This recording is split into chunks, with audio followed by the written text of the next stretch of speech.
You are listening to the Maple Footy Podcast, the unofficial football podcast of the North.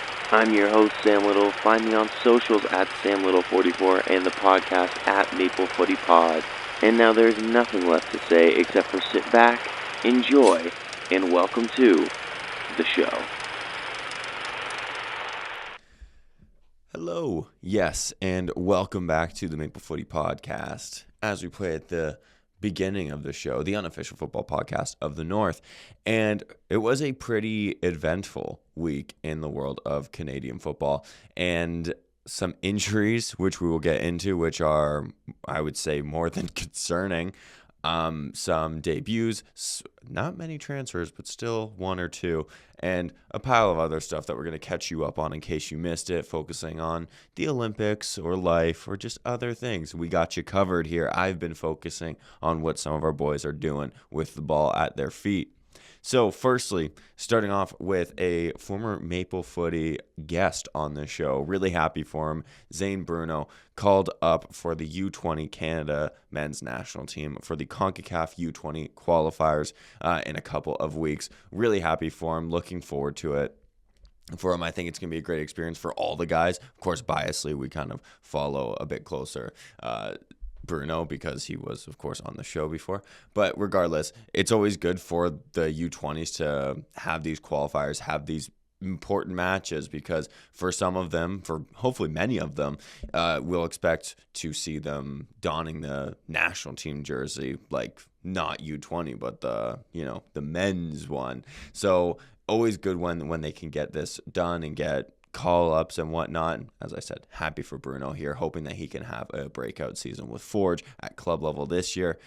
In some transfer news, Raheem Edwards, if you, of course, watched the TFC game, you know he's back with TFC. This news was made literally right after I uploaded the episode last week, so what can you do? But regardless, I'm a fan of Raheem Edwards. I think that he's going to provide some depth and a lot of experience. He's been in the league now for 8, 9? When did he debut? He debuted in 2017, so 9 years, a good few seasons, played with many different teams, and he's going to get to look back on his career and have played in a lot of really cool cities. Toronto, Montreal, LA, New York, Chicago. That's not a bad haul to get to look back on and go, wow, I played in some really great cities. So happy that he's back, and I think we'll get more so into TFC later on in this podcast, but I do think he looked positive in his second TFC debut, and as I say, he's going to bring a lot of experience, some depth, and honestly could fill in as a starter as well. It's not just like, oh, I could see him maybe playing 20 minutes here and there. Like, if TFC wanted to, I could see them deploying him as a starting man for them. But, of course, time will tell. I don't know how their season's going to pan out. But once again, we'll kind of get into TFC a little bit more when we get into the MLS recap breakdown that we're going to do later. In other MLS news, as we literally say, we're going to move on to MLS a bit later. In other MLS news, Jesper Sorensen will be staying in Vancouver until the 2028 season. Of course, that's what he has signed. We all know football. Managers can get sacked at any given moment or can get an extension at any given moment. But as of right now, it's looking like 2028. So that is really good. I think that's a big keep for Vancouver. Of course, have been kind of losing a lot recently. Not in terms of results, but in terms of guys leaving the club. They have lost a lot. Of course, you think Ali Ahmed, Jay Nelson, a few others over this last transfer window. I think this is a good pickup. Well, not good pickup, good re-signing for Vancouver, because we saw what he did last season with them. Of course, taking them to the Champions Cup final, take them all the way to their first ever MLS Cup final, and then winning the Canadian Championship. Of course, now bringing in a guy like Thomas Muller mid last season, having guys like Ryan Gauld and Brian White, it's not a terrible look for Vancouver to then also go, we're also going to keep the guy that's really helped us get here. So if I'm a Vancouver fan, I think I'm very happy about that. And yeah, I think that if he can replicate or come close to replicating what he did last year, I think it's going to be another successful year for Vancouver. In some less good news, some actually pretty bad news, Promise David went out injured for Union over the weekend after he scored a goal, because of course he still was able to get on the score sheet, but took a really tough-looking collision. It didn't look good at all. Matthew Shinetti is reporting that he is awaiting evaluation, should know within the next few days the severity of the injury, but apparently no surgery, knocking on wood, is required at this time. So that is really good. Good to kind of skip out on the surgery, especially in a World Cup year.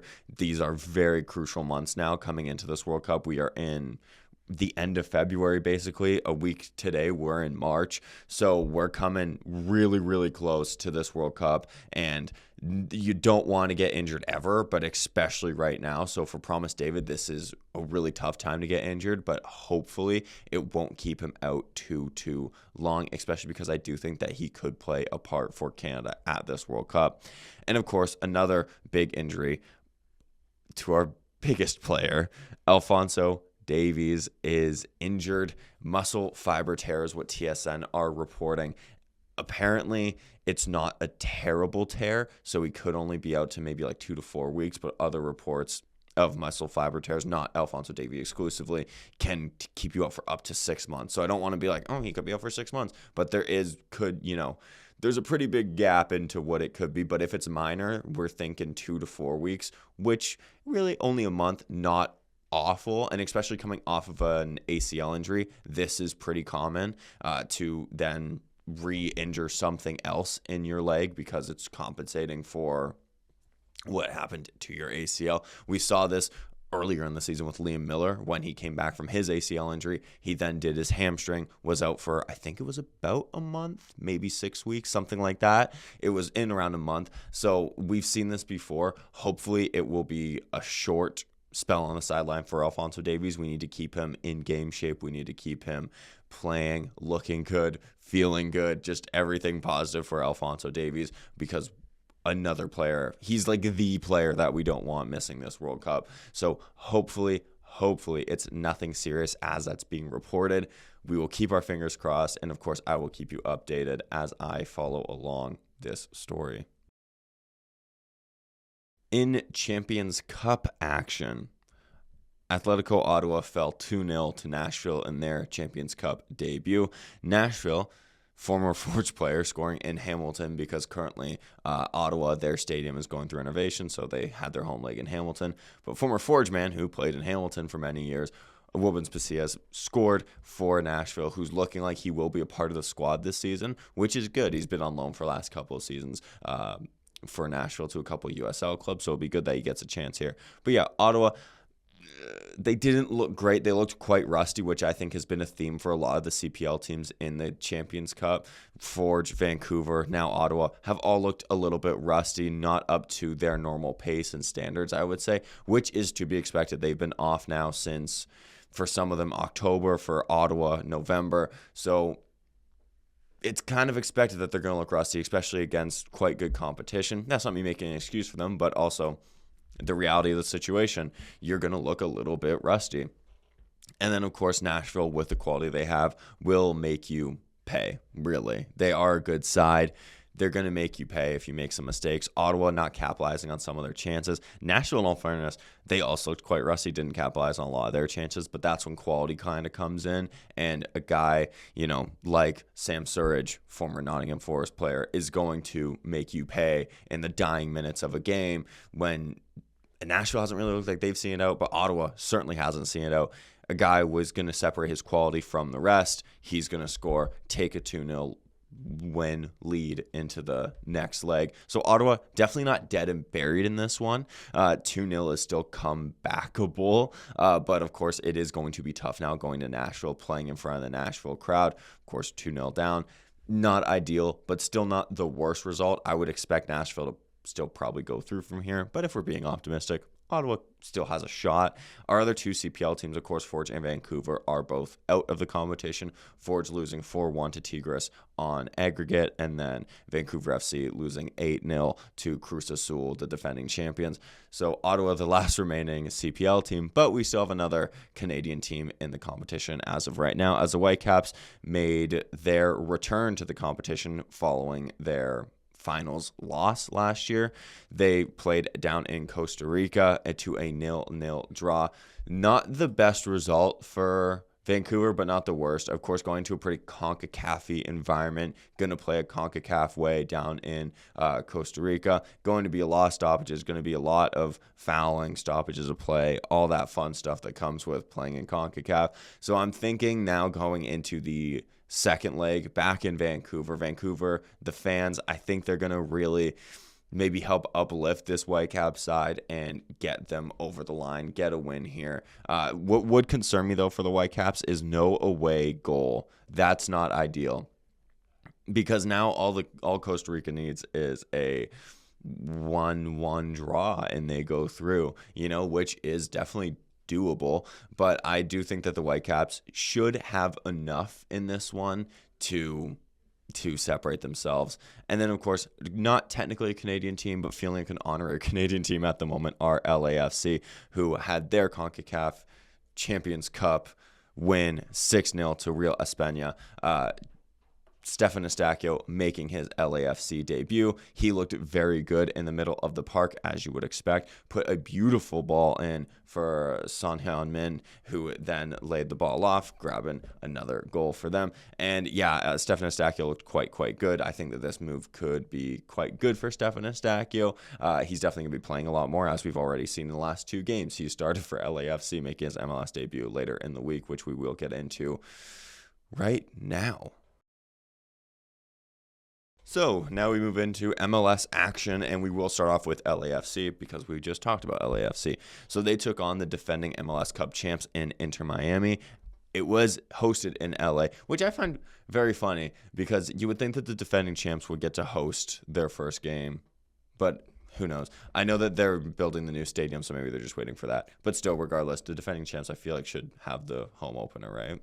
Regardless, doesn't matter. LAFC, though, did play them off the park. Let's be real here.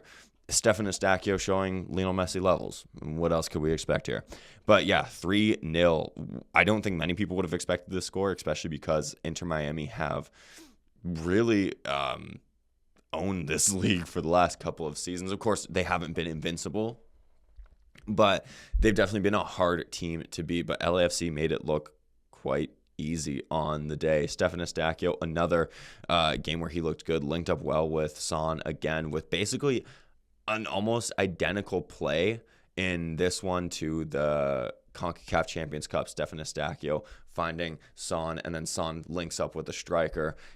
Literally, I guess they're really practicing this play. But yeah, a great cross field pass from Stefan Eustáquio. He's just showing his quality. He is, I don't want to say he's too good for this league, but he's showing the quality that he carries coming into this league, and just showing that he can really pull the strings in the midfield, especially against a team like an Inter Miami. So if he's not struggling against an Inter Miami, I can't really see him struggling a whole ton throughout the rest of the season. Mathieu Choinière also came on off the bench in this one.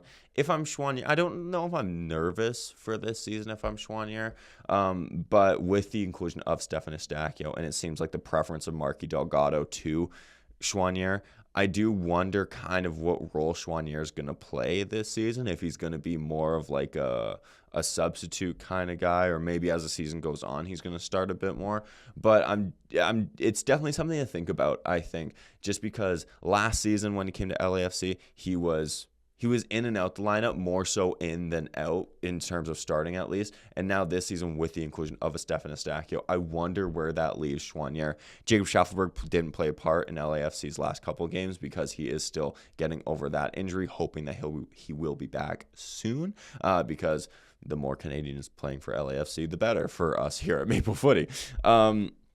Moving into a couple other results that could catch Canadians' eyes. St. Louis draws 1-1 with Charlotte. The big talking point for Canadians here is Lucas McNaughton making his debut. And but those St. Louis kits, I don't know if this is an unpopular opinion. I have no idea. They're gorgeous. That gold, it's so nice. But yeah, Lucas McNaughton got on for about the last 6 minutes in this one as St. Louis opened their season with a 1-1 draw. So happy for McNaughton. I hope that we see more of him throughout the season and he starts to start. Cal Hebert as well didn't play a role in this one. He stayed on the bench for the entire 90, which I think sucks because especially last season for about the first half of the season, Cal Hebert started it was a ton consecutively. Like, I don't want to say a number because I feel like it's going to be wrong, but I remember that it was like a consecutive amount of games where he just kept on starting. So hopefully he can replicate that in this season. And then Orlando City loses 2-1 to the New York Red Bulls. The Red Bulls, of course, home of Jaquil Marshall-Rutty now. But the talking point here was Maxime Crépeau, although conceding 2, nothing but praise for Maxime Crépeau, both online and then also if you just watch the game. I caught the highlights. He made some great stops. So even though he conceded 2 goals, he still looked great on his debut. So something for Orlando City fans who I think get excited about is the fact that they have a goalkeeper to the quality of a Maxime Crépeau. He looked very, very good, making some very good stops. And not often do you see a goalkeeper getting praised in a game where they conceded 2 goals. So he obviously did something very, very right in this one. Adding case to, he could be our Canadian Buffon in this upcoming season. And then, of course, I literally just realized I forgot to mention Dane St. Clair made his Inter Miami debut. Talking about one goalkeeper reminds me of the other. But yeah, Dane St. Clair, not the ideal debut for him for Inter Miami. I do think that as the season goes on, he'll probably get a bit more comfortable with Inter Miami and whatnot. Maybe it was first game jitters. Also, a couple of those goals, he was kind of left out to dry by his defense. Not making the excuse for Big Dog Dane here, but of course we're still going to stick up for our Canadian boys on this one. And then another debut came in the way of Jayden Nelson for Austin FC as they drew 2-2 at the weekend. Jayden Nelson, this could be a very big season for him, especially a very big 6 months for him, as he feels like he's one of those guys on the bubble of the Canadian men's national team squad for this World Cup. If he has a good 6 months, I do think that he could be on the plane. So hoping that he can grow into this season. Good that he's starting already for them and hoping that that can continue for him.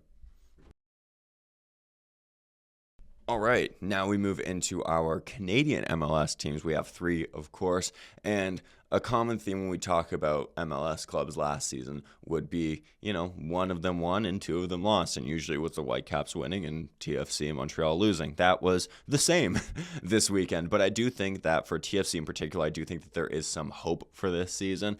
Montreal we will get into, but we will start off with the Vancouver Whitecaps, and quickly, I do want to just shout out the fans for holding up the signs pre-match because, of course, as we know, a lot of turmoil going on outside of the playing space of the Vancouver Whitecaps. Of course, the club could be moving. They might be leaving Vancouver. We don't really know. We don't know if they're going to be staying or going come the end of this season or really at any given moment.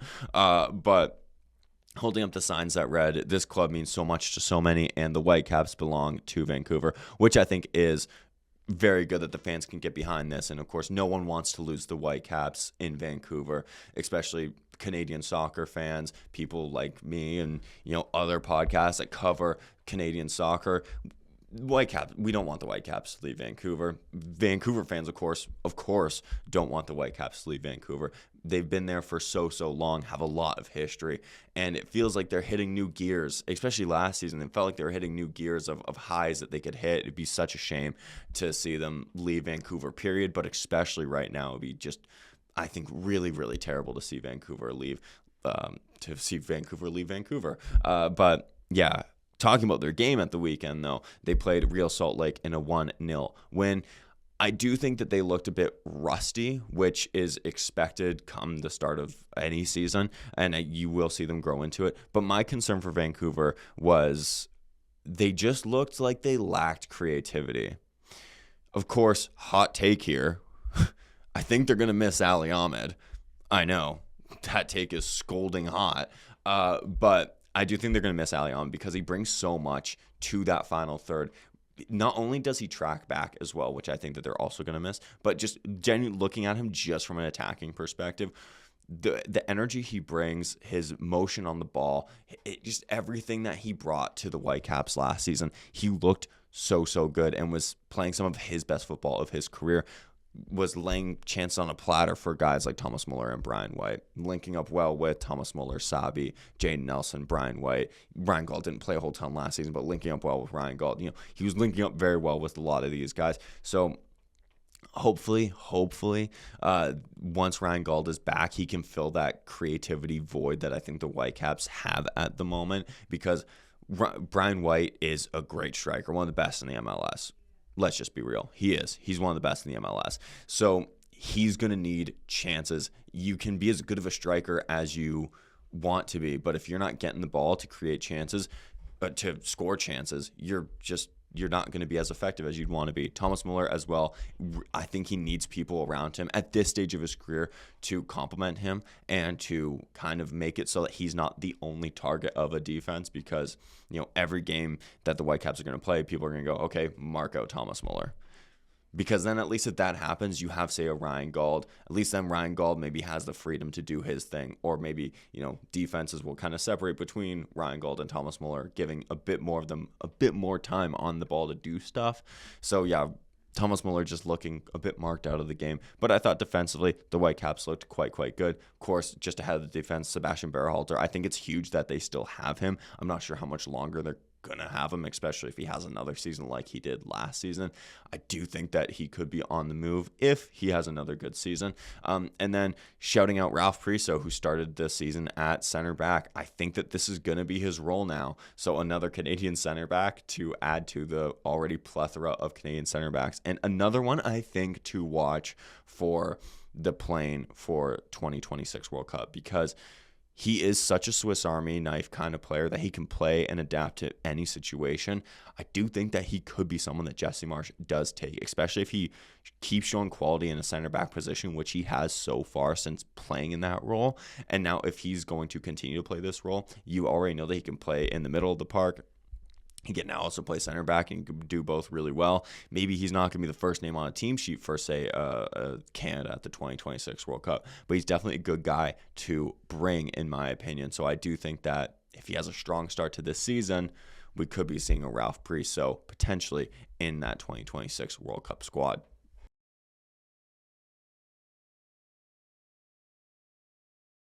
CF Montreal. Just probably the worst way to open a season. 5-0 loss to San Diego.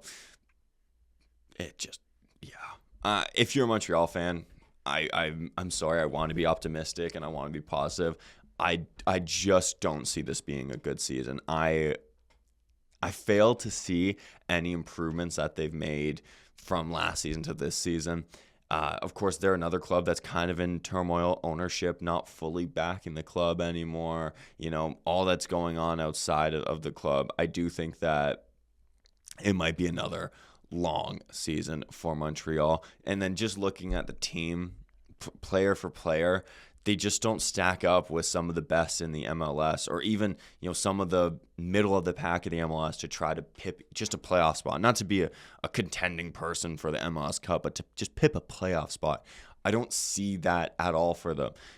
They still have Samuel Piette, which I think is great. As you well know, I'm a big-time Samuel Piette fan. He brings, I think, a lot to the team, but he's not going to be a guy that's going to be getting you, say, 10 goals, 10 assists in a season to help you in those clutch moments. He's going to contribute defensively. He's going to help try to control the tempo of a game, but even him, his quality, he can't do it all alone, and you saw that against San Diego, whereas, he can work his ass off, for lack of a better term, but he can only do so much. And then you have a guy like, say, Prince, who he can score, but he's probably going to miss just as many as he puts in the back of the net. So I'm just and that's really where it ends at Montreal for me, of guys that I think could make a difference for them.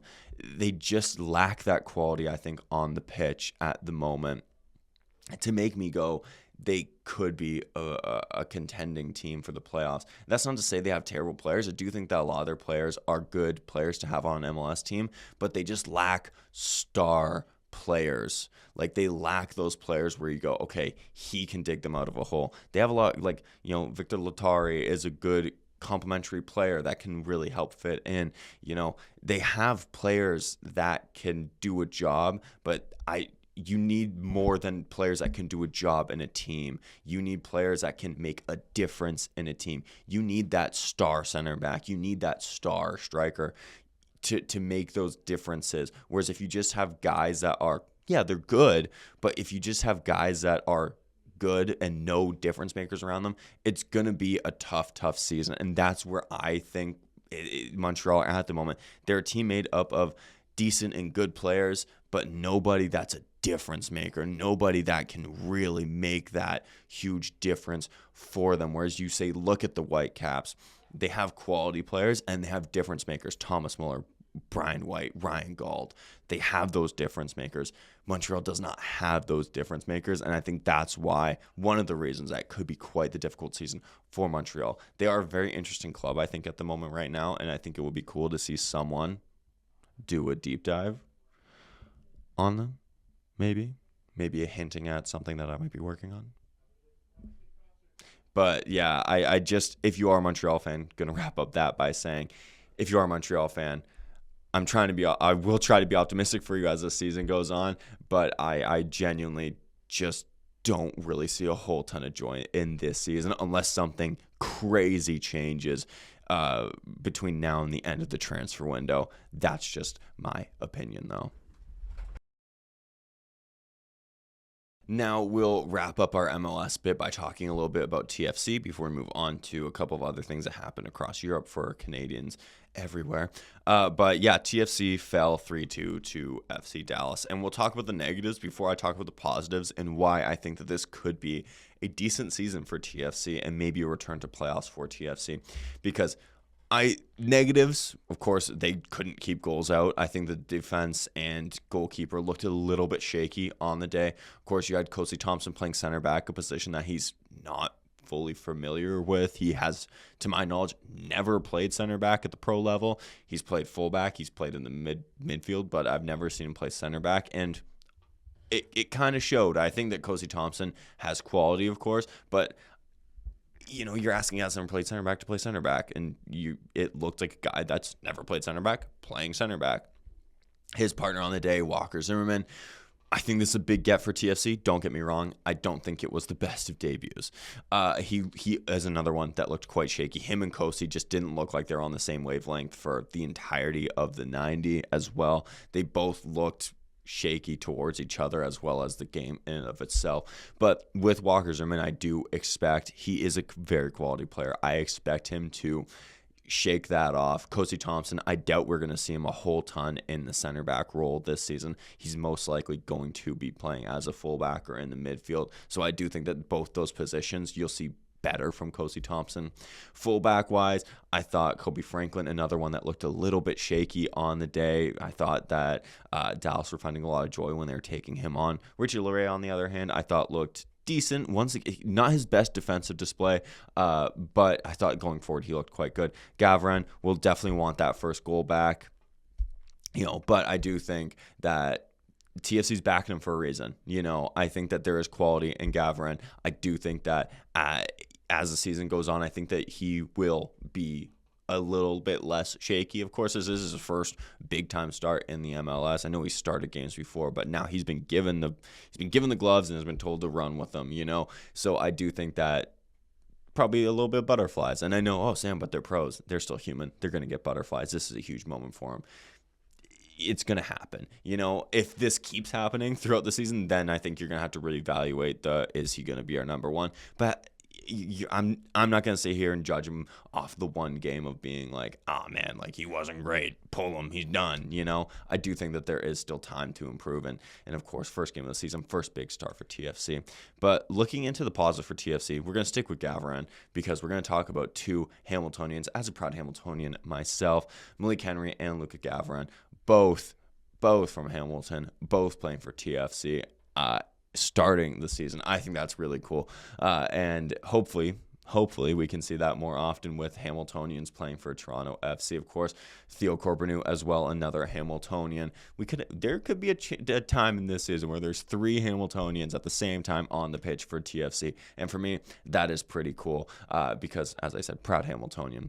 Would be really awesome to see them all linking up on the pitch. But positives for TFC, of course, I don't think they looked great off the ball. I don't think they looked great defensively. But when they were actually on the ball, maybe this is a hot take, I thought that they were doing a lot of things well. I thought that they were occupying some really good pockets of space, like Richie Laryea moving into the final third. I thought he occupied some really good spaces to try to create stuff to happen. When Raheem Edwards came on, I thought he looked pretty good.